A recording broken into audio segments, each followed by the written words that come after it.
ameifanya, akatuwezesha kuiona siku ya leo. Si jambo la kawaida, kwa hivyo tunamwambia ni asante. Nasema ni asante kwa kuweza kupewa wakati mwingine wa kuweza kushare lile neno ambalo Bwana ameweka, aliweka ndani yangu siku ya jana, na akanieleza ni vizuri ya kwamba tukaweze kushare, tukaweze kujua nini kile ambacho anataka tukajue.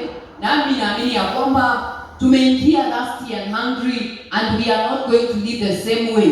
We are going to live a people already nourished by God, already satisfied in terms of food, in terms of the word, in terms of thirst, tutakuwa tuko quenched. Kwa hivyo Mungu atazidi kutuongoza, atazidi kutuelekeza, maana huyu Baba anaweza. Huyu Baba ni Mungu mkuu, anaweza mambo yote, yeye ni mwaminifu. Kwa majina naitwa Wairibo, wengine wanijua Mary Wanyige. Kwa yote namtukuza Mungu, maana yeye ni Baba. Ni Baba ambaye ananipenda tu hivyo bure. Nikijua mahali ambapo alinitoa, na nikijua safari ambayo tumeenda naye, na mahali ambapo ananielekeza, hakika nasikia ndani yangu kumshukuru sana. Na ningetaka sana tutilie maanani lile neno Bwana aliachilia, because kuna kile ambacho Bwana anataka ukaweze kujua, anataka nijue, anataka tu correct, anataka tufanye nini, anatuzungumzia strongly kuhusu nini. I am created by God for God. Colossians 1:16b. Aliniumba, anajua safari yangu, anajua siku yangu ambapo niliweza kuingia katika hii dunia, anajua ile siku ambayo nitaweza kuondoka. And it is my sincere prayer, it is my humble request that in between, katika hii safari, nimtendee kazi na nimtendee kwa bidii, nikamtendee bila kuangalia na kujua na kujali wengine wanasema nini. This is between me and my God. So if I'm pleasing God, so be it. May He equip me, may He strengthen me, may He help me to do His work. Lile neno ambalo tutaweza kusoma kuhusu kuwatafuta wale ambao wamepotea. Kwa Kiingereza title tutaandika ni Seeking the Lost. Seeking the Lost. Na tukieleza kwa maana ya ndani, tunasema nini? Tunasema kwamba Yesu alikuja kwa ajili ya wewe na mimi na yule mwingine. Yesu hana partiality.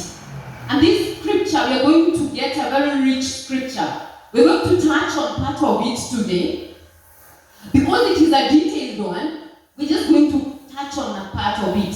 The part that God allowed me to go through. Luke 15:1-10. Luka mtakatifu 15 mstari wa kwanza hadi wa 10. Huwa wakati mwingine Mungu akituwezesha tutaweza kusonga zaidi ya hapo, na hata pengine tukipata masaa tutaweza kuongeza, lakini ningetaka tutilie mkazo sana ya kwamba Yesu alikuja kwa ajili ya kila mtu. Tuache kuwa na ile kusema ya kwamba amekuja kwa ajili yangu tu, amekuja kwa ajili yangu tu, na utaki rather you're not even considering that he came especially to seek the lost. Tumesema hiyo ndio title, Seeking the Lost. Tumesema iko Luke chapter 15 from verse 1 to verse 10. Tumesema it's a detailed one because the entire of 15 discusses why he got to explain more to them that were against what he was doing. Jesus came for the lost. Jesus came to seek you and I. Jesus found value. He saw the value of seeking the lost. God sees the value of each and every individual. He sees that you are worth investing in, worth the effort of rescuing. Maana hapa ni vizuri tukaweza kufanya nini? Who are rescued. And who does this best? God allows us that opportunity to get a relationship with Him. Na tunaweza kupata wapi? Tunapata through Jesus. He needs to reside in us, in our hearts. na ambapo lile linatendeka, naenenda safari vizuri sana. Kabla nikaweza kuingia katika hili neno, ni vizuri tuombe, nisije nikanena yangu, nisije nikawapotosha. Let me not do that. Let me lead you according to his leading. Let us pray.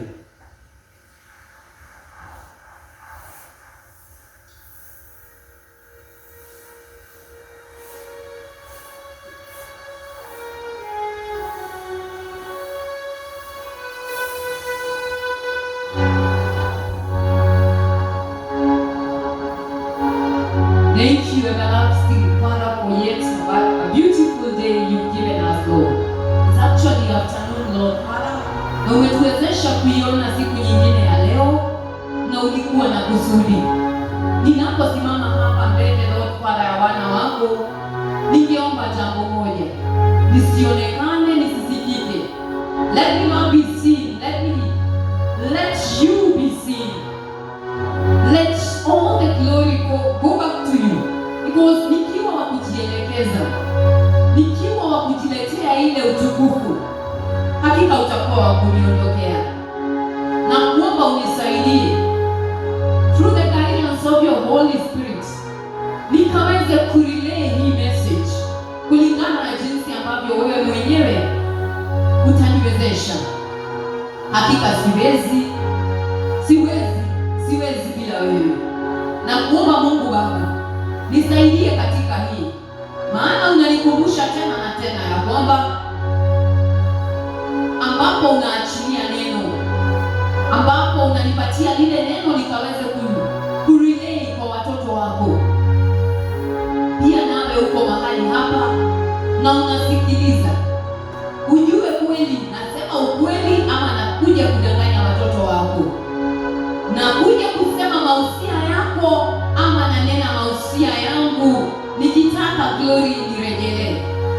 Na kuomba sana Baba, nisaidie ili hata nami katika kushare hili neno nikajifunze mawili matatu. Wacha hii message iwe a timely message. Timely in what way? Timely in making sure that lost soul gets saved, gets delivered today, gets, Lord Father, won over to your kingdom. Let it be a timely message, ili Lord Father, ambapo tulikuwa tunafanya kinyume na jinsi ulitaka, tukaweze kurejea Lord Father katika njia zako zifaazo. Tuache kuenenda katika njia potofu, tukaweze Lord Father, kuenenda na njia ambazo wewe mwenyewe utatuelekeza. Tunakuomba Baba, ambapo hili neno linaachiliwa na linaendelea kusikika, nisaidie Baba, nisaidie kushare Lord Father jinsi ambavyo utaniwezesha. And all the glory, all the honor, all the adoration ikakurejelee wewe. Ni katika jina takatifu la Yesu Kristo tunaomba tukiamini. Amen. Leo tutasoma tofauti kidogo. Tutasoma kwa Kiswahili, alafu nitaingia katika Biblia ya Kiingereza, nitaeleza polepole verse by verse. The reason why we are laying a foundation na Kiswahili ni tuweze kuelewa vizuri. Maana kunao pengine Kiingereza inakuwa ni ngumu kidogo kwao na wanaielewa lugha ya Kiswahili vizuri. So ni vizuri nikaweza kuirelay jinsi ambavyo Mungu ataniwezesha. Utanotice ya kwamba I'm mixing Kiswahili and English. I'm probably whatever other language God allows me. But the idea is to make sure the message inaweza fanya nini? Na hit home, ina reach home, na tunaweza kuinternalize na kuactualize kile Mungu ameweka ndani yetu na ataachilia ndani yetu. So let us read. Luka mtakatifu 15 mstari wa kwanza hadi wa 10. Nasoma: basi watoza ushuru wote na wenye dhambi walikuwa wakimkaribia wamsikilize. Mafarisayo na waandishi wakanung'unika wakasema, mtu huyu huwakaribisha wenye dhambi, tena hula nao.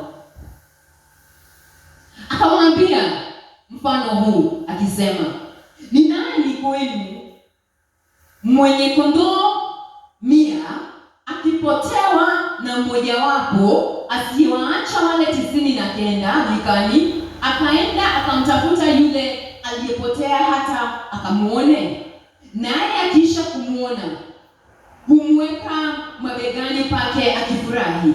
Na afikapo nyumbani kwake, huwaita rafiki zake na jirani zake, akawaambia, furahini pamoja nami, kwa maana kwa kuwa nimekwisha kumpata kondoo wangu aliyepotea.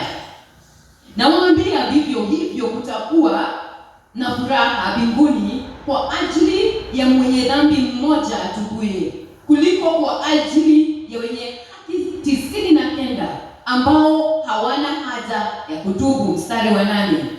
Au kuna mwanamke gani mwenye shilingi 10 akipotewa na moja, asiyewasha taa na kufagia nyumba na kutafuta kwa bidii hata ione? Na akisha kuiona, huwaita rafiki zake na jirani zake, akawaambia, furahini pamoja nami, kwa kuwa nimeipata tena shilingi ile iliyonipotea. Mstari wa 10 ambao tunamaliza nao unasema, nawaambia, vivyo hivyo kuna furaha mbele ya malaika wa Mungu kwa ajili ya mwenye dhambi mmoja atubuye. Tumesoma kwa Kiswahili, wacha tusome kwa Kiingereza ili kuweza kuelewa zaidi. Na ningetaka usikize sana. I'm reading from the NIV translation of the Bible. Luke 15:1-10. This is what the Bible says. Now the tax collectors and sinners were all gathering round to hear him. But the Pharisees and the teachers of the law muttered, this man will count sinners and eat with them. Then Jesus told them this parable. Suppose one of you has 100 sheep and loses one of them. Does he not leave the 99 in open country and go after the lost sheep until he finds it? And when he finds it, he joyfully puts it on his shoulders and goes home. Then he calls his friends and neighbors together and says, rejoice with me, have found my sheep. I tell you that in the same way, there will be more rejoicing in heaven over one sinner who repents than over 99 righteous persons who do not need to repent. Verse 8. Or suppose a woman has 10 silver coins and loses one. Does she not light a lamp, sweep the house, and search carefully until she finds it? And when she finds it, she calls her friends and neighbors together and says, rejoice with me, I have found my lost coin. In the same way, I tell you, there is rejoicing in the presence of the angels of God over one sinner who repents. Message imekuja very clearly, imekuja katika Kiswahili tumesoma, imekuja in English where we have read, and the message title tumesema ni Seeking the Lost. That is the title. Na tumesema inaeleza zaidi ya kwamba the value of the lost huwa inaonekana sana na Mungu, ambapo God sees each individual as worth of the effort of rescuing. What am I saying? Nasema ya kwamba Jesus came for everyone. You need to accept him today. What are we reading? Tunasoma mstari wa kwanza, ambapo ulikuwa attentive ukisikiza. Tumesoma vizuri ya kwamba katika hii scripture ambapo inaanza, tax collectors na sinners walikuwa gathered. Na walikuwa gathered wakifanya nini? There was a crowd that had assembled and they were listening to Jesus. Shika vizuri. Jesus was ministering to sinners. Jesus was ministering to them that the Pharisees did not see as worthy. Kwa Kiingereza, wanawaita unclean people. In short, the Pharisees, they were looking at Jesus and wondering, why are you wasting your time with these people?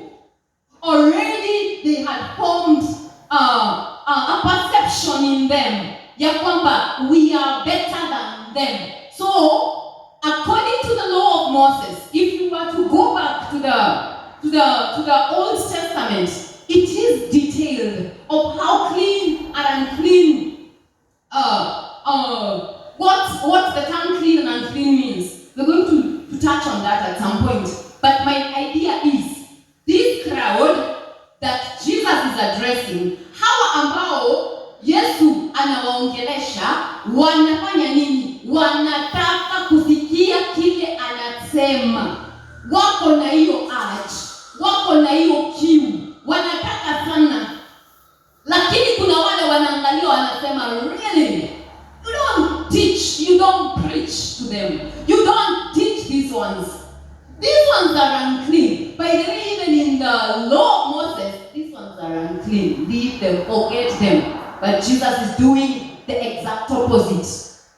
Jesus wants, he's seeking these lost people. He's ministering to them so that they come.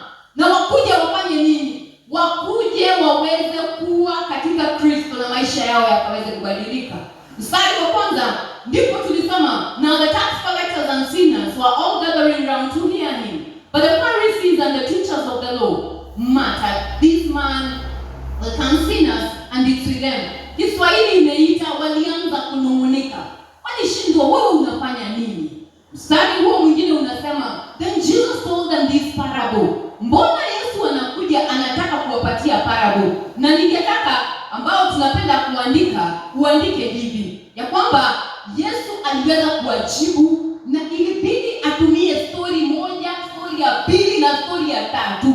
Leo tunaguzia the first part ambayo tumesema ni na ambayo tumesoma ni seeking the lost sheep. Na hiyo lost sheep wako wapi? 15 from verse 4 to verse 7. Kiendelea tuone nini anasema. Tusikie. Anasema nini? 4 to 7. Suppose one of you has 100 sheep and loses one of them. Does he not leave the 99 in open country and go after the lost sheep until he finds it? And when he finds it, he joyfully puts it on his shoulders and goes home. Then he calls his friends and neighbors together and says, rejoice with me, I found my lost sheep. I tell you that in the same way, there will be more rejoicing in heaven over one sinner who repents than over 99 righteous persons who do not need to repent. Nasema nini? Nasema jinsi ambavyo hii story inasema ni hivi. Ambapo shepherd ako na kondoo wake. We know sheep are gullible. Sheep, they will do what they are guided to do.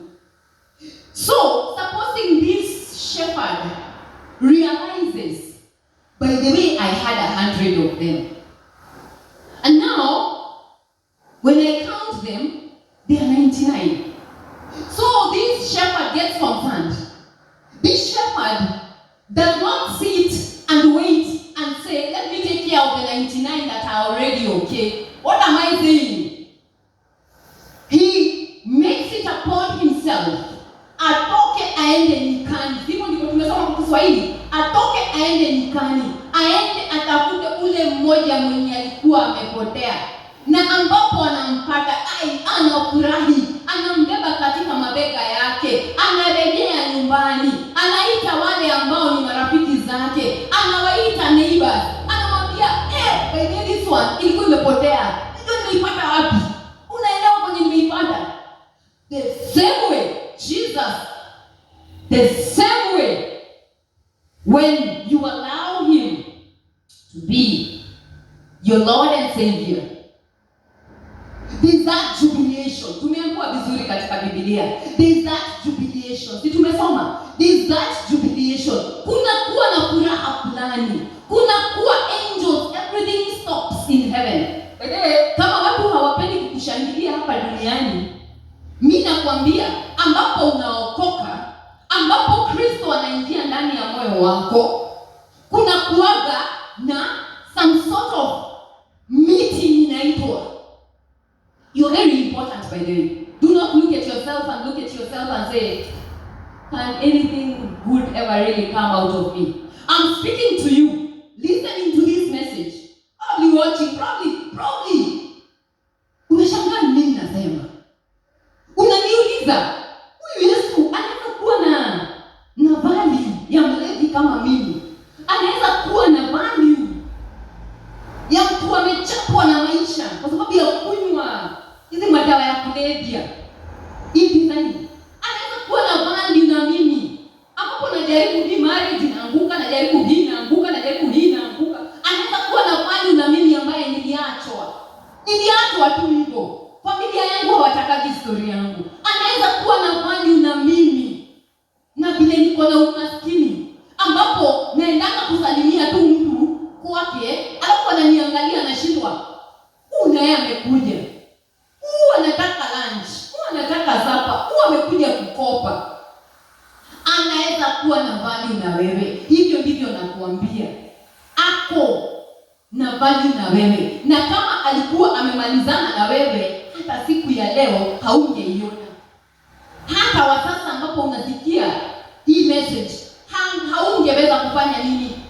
If he had already lost value in you, you couldn't be existing. He values you so much. You're very valuable. He leaves the 99 always for the one. Sing your song. God leaves the 99 just because he wants you to come back. And that message needs to reach home. God is interested in you. Even tu uko tu broken record. Unajua kuna saa unakuanga tu broken record. You're a broken record. You tried everything. The moment you surrender. In the morning I love, there was that song that we did to Limba. I surrender all. Oh, I surrender all to Jesus, blessed Savior. I surrender. You need to totally surrender. Anakutaka wewe. Wacha kuangalia useme pengine hata watu wakutakaje hata kanisa ni kama ulifukuzwa. Imagine anataka story yako leo. Hakuna kusudi na maisha yako. Hakuna kusudi. He leaves the 99. He leaves all of them that are here in this sanctuary. He leaves all of them. He wants you. He is interested in you. He is interested in transforming you. He is interested in changing your life. He is interested. He is very interested. Ukisoma mstari wa 8, or suppose a woman has 10 silver coins and loses one. Does she not light a lamp, sweep the house, and search carefully until she finds it? And when she finds it, she calls her friends and neighbors together and says, "Rejoice with me, I found the lost coin. I have found the lost coin." Anaita huyu mama, pengine anapatia nyumba, anarealize katengo kalipotea. Ndani yake anasikia ndani yake yako na huzuni sana. Anawasha taa. Sisi tutasema pengine anachukua torch, anawasha simu, anawasha torch. Anaingia chini, anatafuta. Na ambapo anapata hiyo shilingi 10 yake, ambapo anapata hiyo kobole yake. Unajua hesabu, hauwezi pata 100 kama uko na 95 bob. You need that 5 shillings. So the moment she realizes I found it, she sees the value of the entire money she had. What am I saying? She goes and looks for her friends. Na anafurahia sana ambapo anawaita, anawaambia, by the way, na nimeipata. And is that jubilation. Notice this is the same message that we got when we had of the lost sheep, the parable of the lost sheep. Sheep moja ikipotea ipatikane, is that jubilation. Na tunaelezwa vizuri kwamba nini? Mbinguni kuna sherehe. Everything stops. They clap.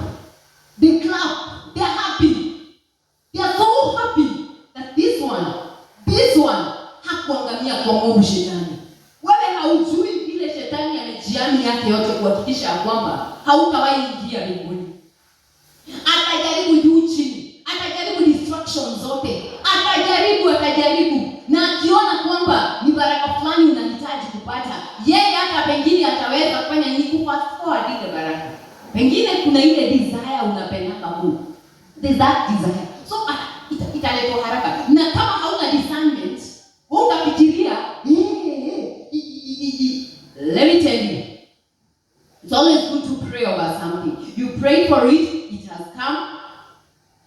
It's always good to ask God, is it the right time? What am I saying?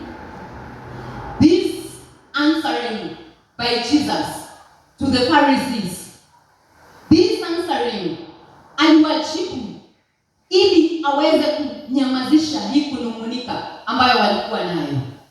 Kunung'unika, ati mbona anaongelesha crowd? Kwanza ndio walikuwa wanasema, "Wewe unajua mtu anaendanga hata anakula nao." Aje. Mtu hatumuelewi. Na pengine hivyo ndivyo some religions zinafanya siku ya leo. I'm talking about even in Christianity, we are getting divided because of some religious views. What am I saying? Kwa sababu ya jambo fulani na fulani, tunasahau kwamba our main focus should be Jesus. Kristo ni yeye our unifier. Ni yeye anatuunganisha sisi wote. So mahali popote ulipo, yule ambaye anakuhubiria anakosa kukudirect ama anakosa kukuredirect kwa Kristo, huyo mtu ni kama anakuchezea akili. Huyo mtu ni kama amekuchezea akili already. Huyo mtu ni kuhama, unafaa uhame, kwa sababu anafaa kuwa anakurudisha back to Christ. Anafaa kurudisha back to Christ. And Jesus sets a very good, a clear example of how we need to do this. We should not shun them that are not. Let me use this example because it's an example I usually encounter every now and then. The them that look down on them that are drunk. Wenye wanafunga wamelala kwa barabara wamelala. Na ni wachache sana wanakuanga na ule mwito wa kutaka kujua huyu ni nini kimemsababisha akafika hii hali. Huyu mimi ambaye najiita Mkristo ninawezaje kumsaidia? Ninawezaje kumsaidia akaweze kutoka katika lile shimo, nikaweze kutumika na Kristo kama vessel, nikamsaidie arise. Remember the story I gave you the other time I stood here and I shared a message. There's that young man whom the mother was praying over again. She was praying for this young man to change. She prayed all through the university life of this young man. But did the young man change? Hakubadilika. Akamaliza bado wanaokotwa kwa mitaro and everything. But one day, and probably it is your day today, God made that change. That young man gave his life to Christ. Alijiachilia, total surrender. Ambapo alijiachilia kwa Kristo. Alimwambia by the way, mimi hii imenilemea, nimeshindwa. Na mimi Mungu ningetaka unisaidie. Hii safari ni ngumu. Tumeelezwa that scripture that was shared before I came here. It was very clear. This road is narrow. This road has some sort of difficulty reaching to the other end. It is not as wide as the rest. The other road, the other njia ni pana na kila mtu anapita. Na wengi ni wale wanataka kukaa hapo. Lakini nikwambie, hiyo njia itakupeleka kuzimu. Hiyo njia mwisho wake ni maneno mazito sana. Hii njia ambayo tunapatiwa mfano wa kumfuata Kristo, ni ukweli tutapatana na pandashuka za maisha. Na hata katika kupatana na pandashuka za maisha, Mungu mwenyewe anatueleza nini? I will carry you. I I will carry you. I will equip you. Is there anything too hard for the Lord? Is there anything too hard for the Lord? Is there anything too hard for the Lord? There is nothing too hard for the Lord. When He says He's going to rescue you like He did for the last sheep, He's going to do that. When He says clearly na anasema na anamaanisha na anasema ya kwamba atakutafuta kama hiyo lost coin. Imagine atakutafuta. Yaani ilibidi Kristo atumie mifano 3 kuweza kujaribu kuelezea hawa ili washike nini inaendelea. Alitumia mfano huo wa lost sheep, akaendelea akatumia mfano mwingine wa lost coin, na ile ambayo tunajua sana ni hii mfano ambayo iko katika chapter 15 from verse 11 to 32 of the lost son, the prodigal son.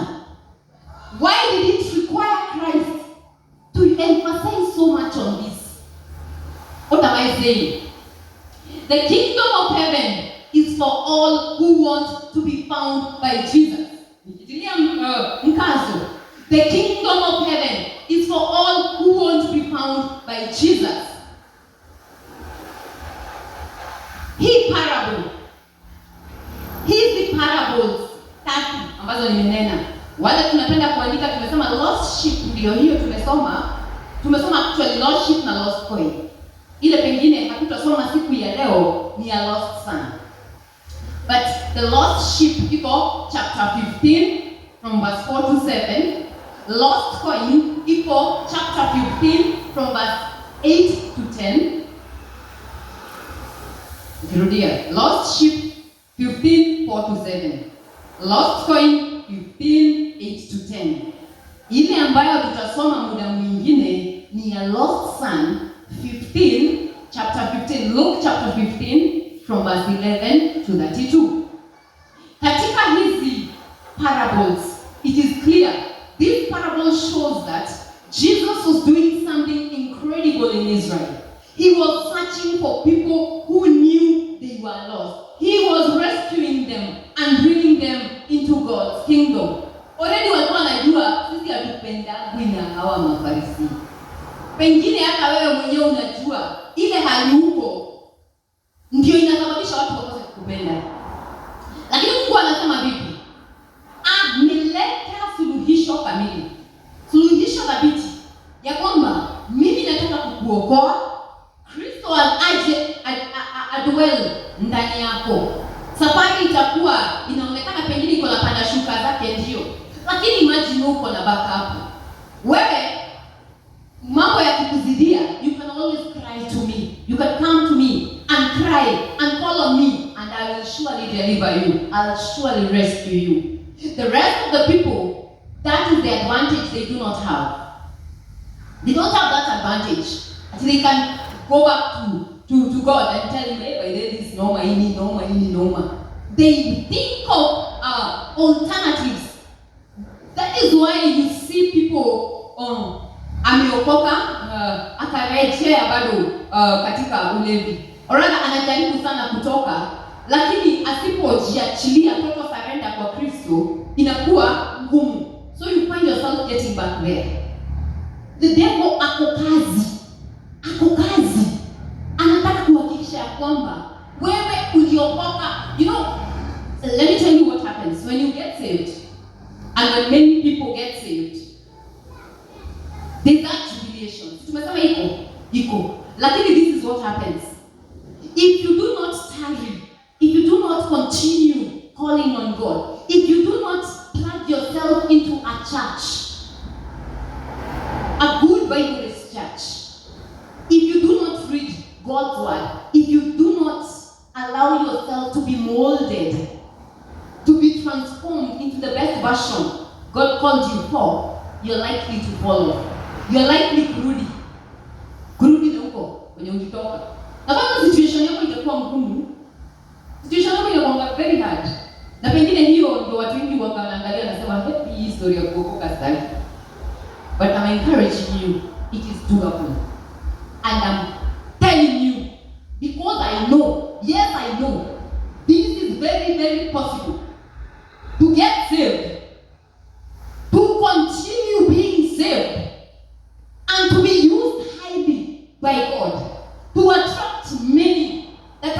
there that are seriously in need of this Jesus. Nasema nini? Sema vizuri ya kwamba kuna kile ambacho tunajifunza. Lessons zile ambazo tunajifunza, tumesema number 1, Jesus came for the sinners. Hawa ambao tunaambiwa ni tax collectors, hawa ambao tunaambiwa ni sinners wenye dhambi, hao ndio Kristo alikuja kwa ajili yao. He never looked down on them. He preached to them and they listened. Let me tell you, you have no idea how much people are yearning to hear the true gospel of Christ. You have no idea how many counterfeits are out there. Wanashika tu kitu kidogo, wanakadhoa kidogo. Na wewe unaenda unadanganywa. Na wewe ukidanganywa unaanza kusema watu wa kanisa ni wabaya. Na ni wewe hukukubali kujiachilia na kuomba Mungu discernment. Na kumuomba Mungu, mimi nimetoka nisarenda kwako, niende wapi? Nifunzwe na nani? Now let me tell you, God himself, when you truly surrender to God, when he resides, Jesus Christ resides in your heart, let me tell you, he will always provide you with a way out. There is no temptation ambayo si common to man, ambayo haina solution. That's a verse in Corinthians. God always provides a way out. God will always provide a way out for you. Hang in there. Usitoke, kaa pale. Dwell kwa Mungu. Umwambie Mungu, by the way, mimi niliokoka na hii discussion yangu na wewe. Nisaidie nijue. Ni wapi hapo nahitaji pruning? Ni wapi hapo nahitaji kumwelewa kidogo nimwelewe hizi matawi. I need to be pruned. Na ukipruniwa, iza na ufanye kile Mungu anakuambia. Akikwambia acha hivi. Akikwambia ufanye hivi, fanya hivi. Na ukifuata njia zake, hakika he always provides a way out. There is nothing impossible with him that we serve. Number 2, let us be happy when people get won over to Christ. Let us be genuinely happy. Mstari wa 7 unasema nini? Mstari wa 7 unasema heaven rejoices when one sinner converts. Nikisoma, nitasoma kwa Kiingereza, inasema I tell you that in the same way there will be more rejoicing in heaven over one sinner who repents than over 99 righteous persons who do not need to repent. Wewe ambaye unajiangalia unajidharau, wewe ambaye unajiangalia unajidunisha, wewe ndio Mungu ako interested na wewe. Na yeye anasema anataka kubadilishia hali. Na anasema vizuri, when they come, let us not really let us welcome them as the body of Christ. Now I'm addressing the 99. Let us be genuinely happy that this one alikuwa pengine analive pengine maisha ya ukahaba, ushirati. Maisha yake ilikuwa tu mbaya. Akija tumwelcome na upendo. Tumwelcome na upendo. As the 99, let us work out our salvation. Let us imitate Christ. Let us reach out to the lost and lead them to God. Tutafanya hizi missions wapi? Tunasema tunahubiri. Ni vizuri tukiwa mahali hapa. This is a good ground. This is a fertile ground. When they come, they get nurtured. But we need to lead others to Christ, and we need to look for them out there. Most of the percentage of our lives tunakuaga kwa mtaa, tunakuaga mashinani, tunakuaga places zetu za kazi. Na Mungu anatueleza nini? Anatuambia hizi missions, hii evangelism tuifanye wapi? Evangelism reloaded ikuwe wapi? Iwe mashinani, iwe to the bad people, to the unclean people. Now, by the way, I had mentioned that I'd tell you what unclean means. Unclean, you can write this down in Leviticus chapter 11, verse 1. Umalize 12, 13, 14, 15. Basically, Leviticus chapter 11 from verse 1 all the way to chapter 15, verse 33. I'm saying Leviticus chapter 11, chapter 12, chapter 13, chapter 14, chapter 15. Describe clearly the law of Moses. Hii story ya kuwa clean na unclean inakuwa described very well. When you go home you can read it. Lakini this is the definition. Yeah, clean. The way the law of Moses described things that could or could not be near God. In short, inasema nini? Clean in the Bible inamaanisha pure. Unclean inamaanisha impure. According to these scripture references ambazo nimewaeleza, chapter 11, 12, 13, 14, 15 of Leviticus, clean people could be fully part of God's people according to the law of Moses. Unclean people, wale ambao walikuwa wanaonekana ni unclean, impure people, had to stay separate and couldn't worship God together with others. Alafu Yesu akakuja, akabadilisha kila kitu, just like that. Akasema, Ninewa,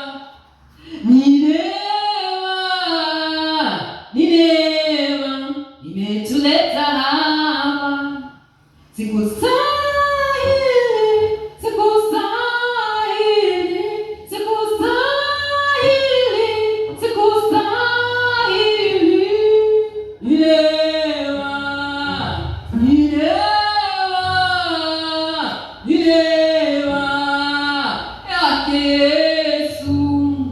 It is by grace we are saved. We should follow the example of Christ. We should follow the example of Christ.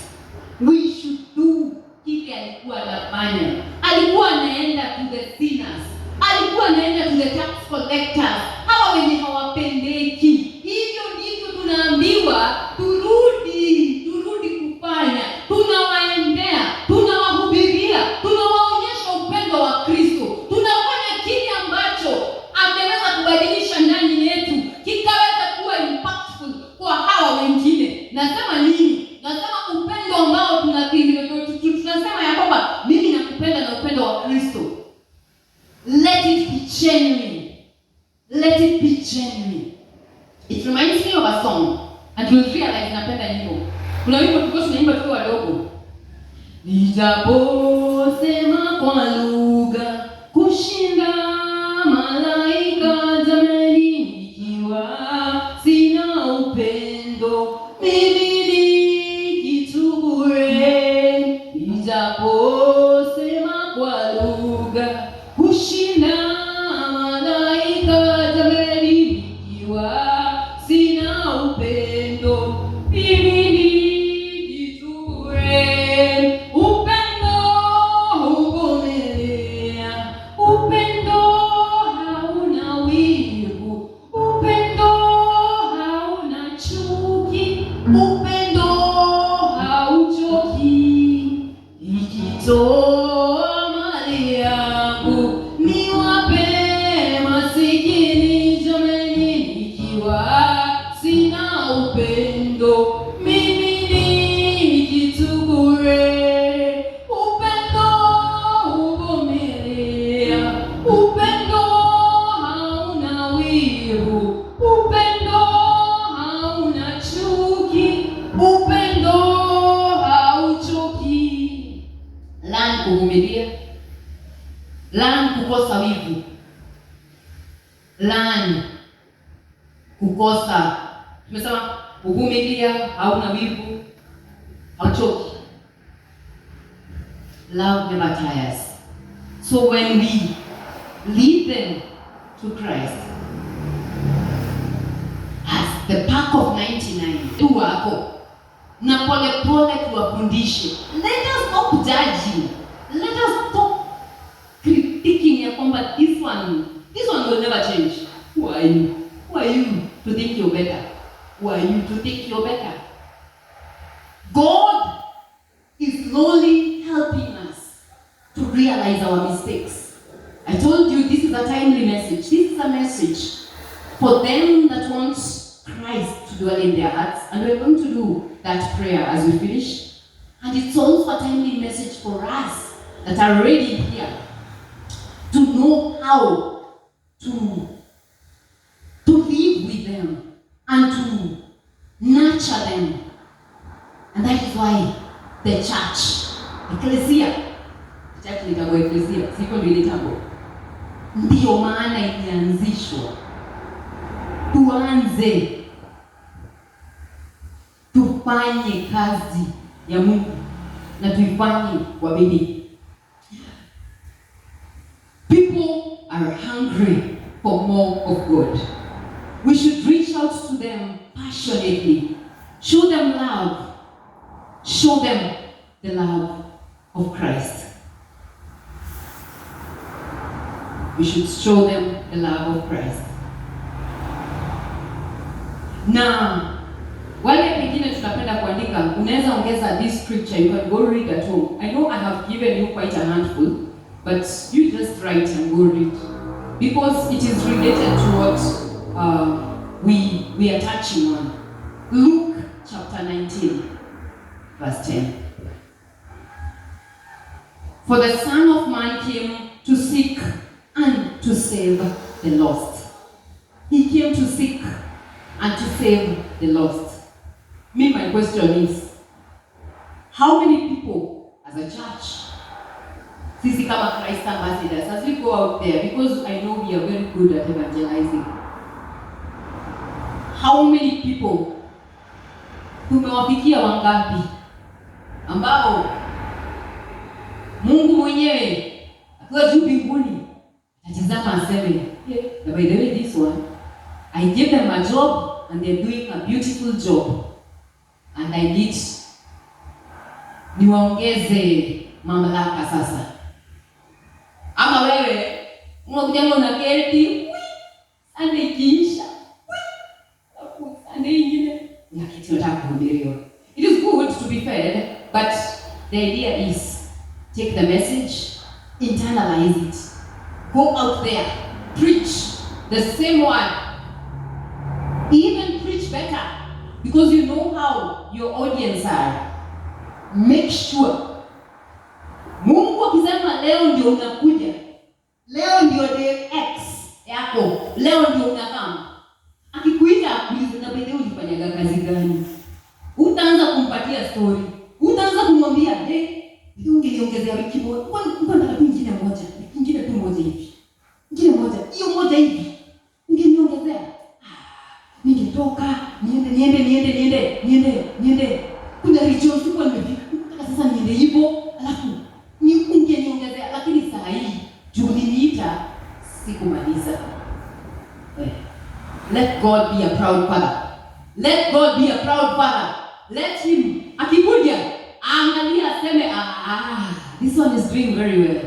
This one is not looking at the weaknesses zile ambazo wako nazo. Yeye ananitegemea completely. Na ambapo ananitegemea, na ambapo totally surrender, mimi namtumia kufanya nini? Seek the lost sheep. Seek the lost people. Kutafuta hiyo shilingi ambayo ilikuwa imepotea. Seek the prodigal son. That is a message we'll touch on later on at some point. And I told you, these people needed to be explained to. Na mara tatu parables tatu. Kwa sababu wanashika naelewa, wako wameshikilia hilo ya Moses, wameshikilia tu hivi. Na pengine kuna wameshikilia hadi wa sasa. Kristo anasema let go, let loose, let me use you, let me equip you, let me help you in doing this. It's like in business. Kuna watu wanafanyanga kazi, unaona pia ndio wapao, but I'm not despising. Do what you know. Unaenda kazi mapema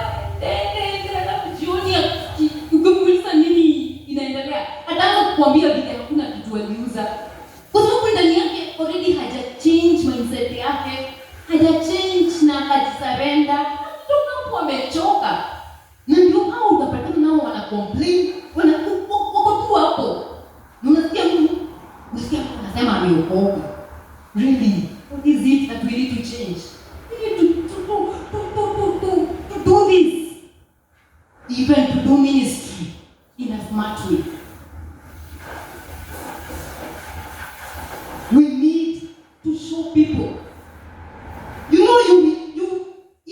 Unajua nashikilia hapo maneno ya biashara kwa sababu ni kitu najua. Kitu niko involved in something. Ndio ununue bidhaa. Ndio nikuje nichukue makaratasi kama hapa. Pengine ile kitu mwenye alidesign akaweka hivi, pengine mwenye alidesign alijua napenda pink. So, ajua huyu nikimwekea pink hapo, nimwekee tu hapo, hata nikimtisha 1,000 atanunua. Nikimletea kikombe kiko na hiyo kala, atachukua. What am I saying? When you are relaying this message, just like we have been told earlier today, and just like God is continuing to tell us today, He's saying, packaging in a manner likely to make people want me. Stop scaring people away. Stop making them really see that, hey, this one. But that does not mean that when you wrong God, but God is a merciful God. And here is where we end. We end with this. You might be there. Umeketi ukasikiza. Ukaona hii message ni yangu. Hii message mimi nilikuwa nimepotea. Hii message naweza kuwa nilikuwa kanisa. Na kazi yangu iko tu kujudge. Naona mimi ni better. Si hao mafarisi walikuwa naona wako better. Sisi clean people, sisi tumesoma clean people. Sisi ndio tutakuangalia God. Wengine hatuko the same WhatsApp group. Hawa naenda hell, na sisi tunaenda heaven, so tunawaavoid. Stop avoiding people. Pengine umekuwa mahali pale. They avoid you. They look down on you. Probably nobody wants to see you right now. Probably. Unaangalia unasema, mimi by then nimeokoka mara mingi zaidi ya 50. Mimi sasa nitafanya nini? Imagine this is a timely message for you. This is a wake-up call. God Himself is telling you, nakutaka back. Na ni wewe nitatumia kufanya kazi yangu. Na nitaifanya kwa ukamilifu ukijiachilia kwangu. Huko mahali pale nasema mimi nataka Kristo awe ndani yangu. Mimi nimejaribu nimeshindwa. Mimi imefika time ya totally surrender. Mimi nataka huyu Mungu ambaye alikuwa anashinda hapa akisema anatafuta lost sheep na pengine sheep ni mimi. God wants you and He loves you so much, and I'm here to rubber stamp this, that you are very useful in His kingdom. You are very, very useful in His kingdom. First of all, jikubali ya kwamba ni kweli ile njia yangu naenda hiyo ni no gospel, sifa ikuwa mahali pale. Alafu jiite kama mkutano mwambie Kristo, "Hey God, I want you to do well in me. I want you to help me. I really, really want you to come change me. You did it with people before. Akina Saul. Mtu alikuwa mbaya, alikuwa anachinja watu, alikuwa anawamaliza. Alafu kambadilisha akakufanyia kazi. Na kama ulifanya jinsi ile wakati yule na iko recorded. Na leo umenizungumzia. Na kama umekuja kunitafuta, mimi nakutaka wewe. Ukuje ndani yangu, unibadilishe. Hii safari ni pole. Lakini I'm willing, I'm ready. I want to walk this walk with you. I want to walk this walk with you. Wherever you are at, repeat this prayer after me. Dear Lord Jesus, I come before you. I admit that I am a sinner in need of your saving grace. Oh, how I pray that you may forgive me and that you may use me, Lord, after transforming me to achieve exploits in your kingdom, to achieve exploits even where I come from, to achieve exploits wherever you send me. I totally surrender. I totally surrender. And you pray that prayer, imagine amesikia nako na kusudi njema juu ya maisha yako na atakubadilisha. He came to seek for you and he has found you. Let this message be tu kukumbuka. Anakupenda sana, ndio maana ameachilia hilo neno. Barikiwe sana.